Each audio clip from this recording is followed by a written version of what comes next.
Praise the lord. యేసుక్రీస్తు దివ్యనామంలో ఉదయకాల సమయంలో వాక్యం వింటున్న వీక్షించుచున్న మీ అందరికీ నా హృదయపూర్వక వందనాలు తెలియజేస్తున్నాను. ప్రియులారా, బాగున్నారా?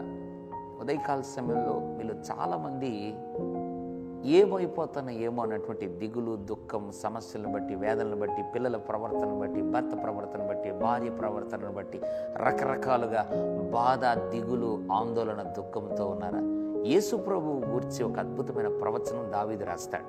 దేవుని బిడ్డలారా, ఆ ప్రవచనంలో యేసు ప్రభు తండ్రిని గురించి పలికినటువంటి మాట. అపోస్తుల కార్యం ఒకసారి చూద్దాం. 2వ అధ్యాయం 25వ వచనం. ఆయన నా కుడి పార్శ్వమున ఉన్నాడు గనుక నేను కదల్చబడను. ఎంత అద్భుతమైన వాగ్దానం. యేసుప్రభు అంటున్నాడు, ఆయన నా కుడి పార్శ్వమున ఉన్నాడు గనుక నేను కదల్చబడను.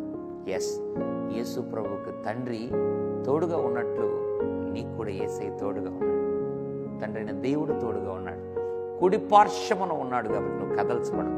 ఉదయకాల సమయంలో ఏ సమస్య వచ్చినా నేను నిలబడతాను, నేను పడిపోను, నా దేవుడు నా పక్షాన ఉన్నాడు అని నువ్వు నమ్మగలిగితే ఆయన ఎప్పుడు కూడా నిన్ను కదల్చబడనీయక నడిపిస్తాడు. కాబట్టి నువ్వు కూడా ఎప్పుడు కూడా అధైర్యపడకుండా దేవుని యొక్క వాగ్దానం, యేసుప్రభు పలికిన మాట, నా కుడి పార్శ్వమున తండ్రి ఉన్నాడు కాబట్టి నేను కదల్చబడను అన్నట్లుగా నేను కూడా కదల్చబడను అని నువ్వు నోటితో ఒప్పుకొని, నోటితో హృదయంతో నమ్మి, నోటితో గట్టిగా పలకగలిగితే, విశ్వసించగలిగితే నువ్వు కూడా కదల్చబడు.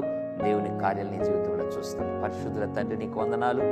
కుడి పార్శ్వమున ఉన్న ప్రభువా ఉన్నావు గనుక కదల్చబడునని యేసు ప్రభువా మీ గురించి రాయబడిన ఈ ప్రవచనం మా జీవితంలో కూడా ప్రభువా మా పక్షమున, మా కుడి పార్శ్వమున ప్రభువా మీరుండి మమ్మల్ని కదలక నిలబెట్టమని, కదల్చబడక స్థిరులు చేయమని యేసు నామములో ప్రార్థిస్తున్నాం తండ్రి.